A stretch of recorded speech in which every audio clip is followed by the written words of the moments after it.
जय भीम दोस्तों, नमो बुद्धाय। मैं हूँ विजय गौतम, जैसा कि आप जानते ही होंगे।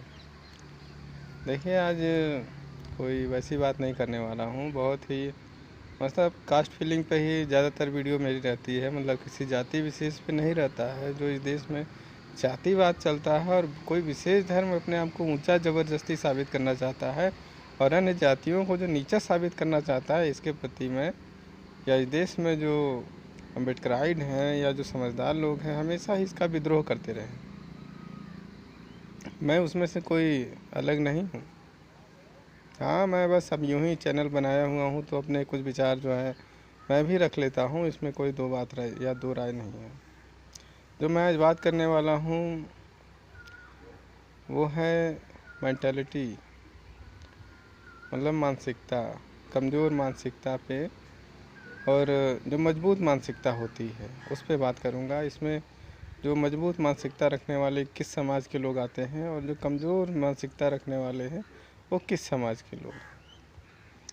जिसका पहला जो जवाब दे देता हूँ कि जो मजबूत मानसिकता रखने वाले हैं सबसे ज़्यादा मैं फिर कहूँगा कि चमार बिरादरी के अलावा और कोई नहीं, फर्स्टली बात।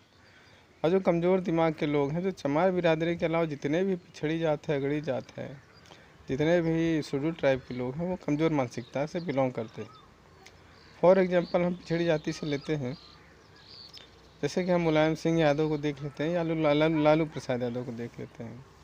अगर लालू प्रसाद यादव लोग का नेता कौन है, फर्स्टली आप समझने की कोशिश कीजिए। इन्होंने इतिहास में कभी भी संघर्ष नहीं किया। पिछड़े जाति के लोगों ने इतिहास में कभी संघर्ष नहीं किया, इसलिए इनकी जो मानसिकता है, मेंटलिटी है, वो हमेशा ही कमज़ोर रही है। इसीलिए ये जो मुलायम सिंह यादव है, चाहे लालू प्रसाद यादव है, चाहे नीतीश कुमार हो, चाहे मध्य प्रदेश का कोई बैकवर्ड मुख्यमंत्री हो, वो तो आप समझ ही रहे हैं कौन है। बहुत ही दुष्ट प्रकार का व्यक्ति है वो। ये जितने भी पिछड़े जाति हैं, ये जो जाति भले ही पिछड़ी जाती है, ये मुख्यमंत्री भी बनते हैं, प्रधान भी बनते हैं। प्रधानमंत्री शायद चौधरी चरण सिंह पहली बार कोई जाट मतलब गुर्जर जाति का कोई प्रधानमंत्री बना, ठीक। लेकिन ये जाति किसी और का जाति रहते हैं, बैकवर्ड या पिछड़े जाति के रहते हैं, लेकिन जो प्रतिनिधित्व करते हैं वो ब्राह्मणों का या सवर्णों का करते हैं। समझ रहे हैं। मुलायम सिंह यादव का नेता कौन है? मुलायम सिंह यादव का नेता कौन है? लोहिया है, वो उसको नेता मानता है। कोई गिरीश मिश्रा है, उसको मानता है अपना नेता, ठीक है। सरदार पटेल कोई मानता होगा अपना नेता, गांधी कोई मानता होगा ये नेता, क्योंकि जब ये राम मनोहर लोहिया को मानता है नेता तो स्वाभाविक सी बात है गांधी भी इसी को, गांधी के विचारधाराओं से ये लोग बिलोंग करते हैं। सनातनी धर्मों का ये सहारा लेते हैं ताकि हमें कोई नीचा ना कहे। इस देश में जब कांसीराम साहब आंदोलन कर रहे थे मंडल आयोग को, कमीशन को लागू करवाने के लिए, तो यही पिछड़ा जाति का लोग, पटेल यादव लोग पूरे देश में हंगामा कर रहा था। चाहे वो गुर्जर हो, जाट हो, मैं इनको मतलब तवज्जुह नहीं देता हूँ, मतलब किसी प्रकार से इज्जत भी नहीं देना चाहता हूँ, क्योंकि बहुत ही गिरे हुए लोग रहते हैं। ये लोग कांसीराम साहब का विरोध किए, बहुजन समाज पार्टी का पूरे देश में, और किसके समर्थन लेकर के किए? वो ब्राह्मणों का, सवर्णों का समर्थन लेकर के उन्होंने इस देश में बहुजन समाज पार्टी का साहब कांसीराम साहब का विरोध किया। समझ रहे हैं। तो ये लोग जब विरोध किया तो इन लोगों को आरक्षण भी नहीं मिला। नहीं, लास्टली जब इनको आरक्षण मिलने लगा, जब साहब कांसीराम साहब के दबाव में आके कांग्रेस पार्टी ने, वीपी सिंह ने, भाई जब इन बैकवर्डों को जब 21% आरक्षण दिलवाया, तभी ये बैकवर्ड क्लास के लोग, क्योंकि कमज़ोर मेंटालिटी के होते हैं, ये सोचते हैं बाबा साहब अम्बेडकर के साथ जाएंगे, है ना, ज्योतिबा फुले के साथ जाएंगे, रविदास साहब के साथ जाएंगे, टंटा भील के साथ जाएंगे, तो हम कमज़ोर पड़ सकते हैं। बड़ी ताज्जुब की बात है कि हम यहाँ के मूल निवासी हैं, इस भारतवासी हैं, तो भाई तुम हमारे साथ आकर के तुम कैसे भाई कमज़ोर पड़ जाओगे? तुम तो और मजबूत पड़ जाओगे। विदेश में चाहे विदेशी ब्राह्मण हो, विदेशी मुसलमान हो, विदेशी ईसाई हो, या विदेशी अन्य धर्म के लोग हैं, जिसमें कि सिख धर्म विदेशी नहीं है, जैन धर्म विदेशी नहीं है, बौद्ध धर्म भी विदेशी नहीं है, लेकिन इस समय जो राजगुरु बने हुए हैं वो विदेशी ब्राह्मण हैं। जो कोई टोपी लगा के मुल्ला बना होगा, तो कहीं पगड़ी लगा के सरदार जी बना होगा, कहीं जैन धर्म लगा के अपने आप को भाई सफ़ेद कपड़ा पहन के कहीं भाषण दे रहा होगा। ये सारे जो पंडित हैं अलग अलग रूपों में बटे हुए हैं, और ये लोग बैकवर्डों को अच्छे प्रकार से चराते हैं, टिकाते हैं और बढ़िया प्रकार से पीटते भी हैं। इनको नौकरी और शासन सत्ता से दूर रखते हैं और इनका बराबर शोषण करते हैं ताकि ये हक अधिकार इनको ना मिल पाए। यही बैकवर्ड समाज है जो अपने आरक्षण को लेके सदैव ही विरोध करते रहा। सरदार पटेल क्यों ना हो, गांधी के समर्थन में था, उसने आरक्षण का विरोध किया। आज तक 1950 से लेकर 1990 तक इन बैकवर्डों की कमज़ोर मानसिकता के कारण ही आज पीछे रहा।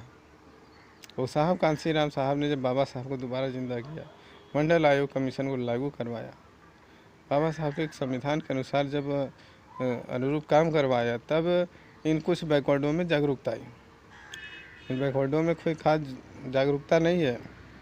आज भी मैं मानता हूँ कि बैकवर्डों में किसी प्रकार की जागरूकता नहीं, क्योंकि वो भले ही वो आपका कुछ काम करेंगे, लेकिन उनकी जो मेंटालिटी रहती है वो बदलती नहीं है।